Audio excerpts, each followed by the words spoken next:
So, late 2025, it was a really confusing time for Muslim Americans. I mean, on one hand, you had this incredible historic political victory, and on the other, a really intense wave of official backlash.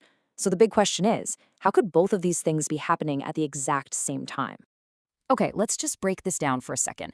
You have this massive, groundbreaking win in New York City, making headlines all over the world.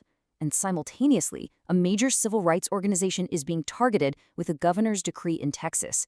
It's truly a tale of two Americas, and it's all happening at once. So here's how we're going to tackle this. First, we'll look at a tale of two very different protests out on the streets of Michigan.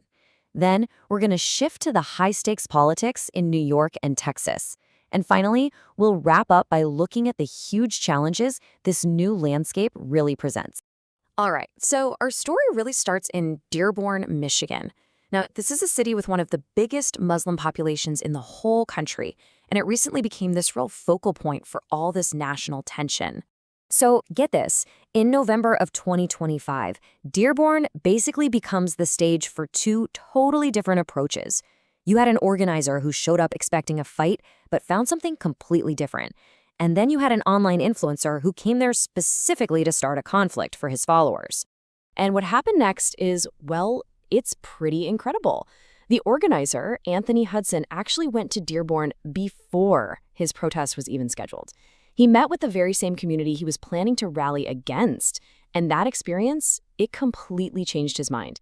He ended up publicly calling off his crusade and admitting his fears were just based on misinformation. Now, on the complete other end of the spectrum, you have the provocateur. His goal wasn't dialogue, it was pure conflict. He live-streamed his attempt to desecrate the Quran, an act that was designed for one thing and one thing only, to stir up tensions and create viral, outrage-fueled content. Yeah, and you have to understand, this wasn't just a protest, it was a performance. The use of bacon, the physical taunts, it was all an act for the cameras. It followed a playbook designed to get the most outrage possible for online views. And that really gets to the heart of the matter, right? As civil rights groups on the ground pointed out, this wasn't just about hate. It was a business model. For some of these influencers, stoking anti-Muslim sentiment is a way to build a brand, drive clicks, and make money. It's basically turning hate into a commodity. So this idea of weaponized faith, it didn't just stay on the streets, it jumped right into the heart of the political arena, specifically in the historic and really contentious New York City mayoral race.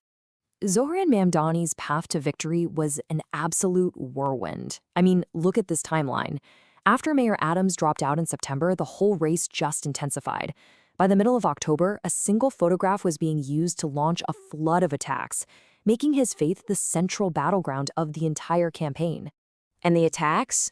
Wow, they were not subtle at all. I mean, opponents were using these tired old tropes, labeling him terror-linked, running racist, AI-generated ads. There were even cartoons showing his candidacy as a plane flying towards the World Trade Center. The attacks were just relentless, and they were aimed squarely at his Muslim identity. And this political language wasn't happening in a vacuum. It was fueling real-world hostility in a city that was already seeing a spike in hate crimes.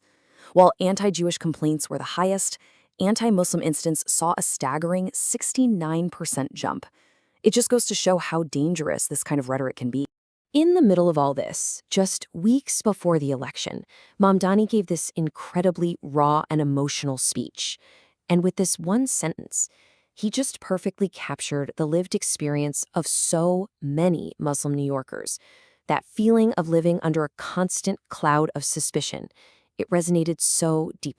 And yet, despite all of that, despite the ferocity of the attacks, he won.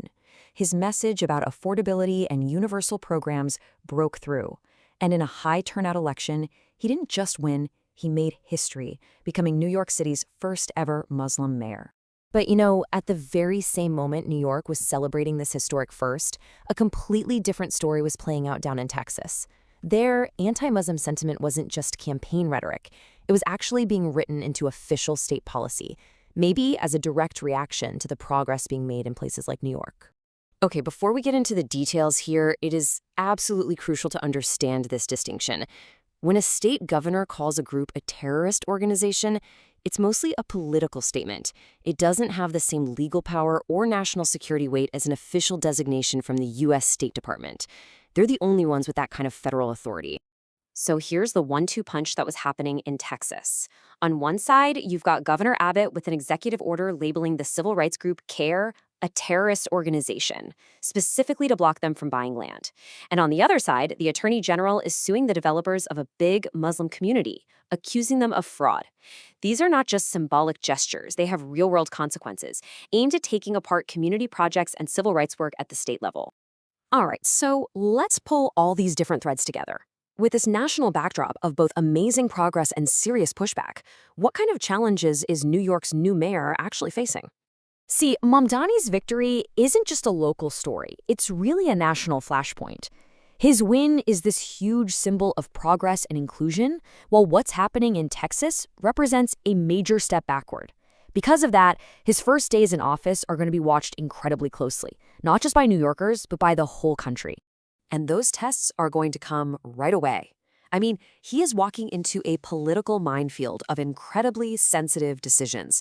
Everything from city policies on the Israeli-Palestinian conflict to the future of specific government offices to navigating some very controversial foreign policy promises he made on the campaign trail.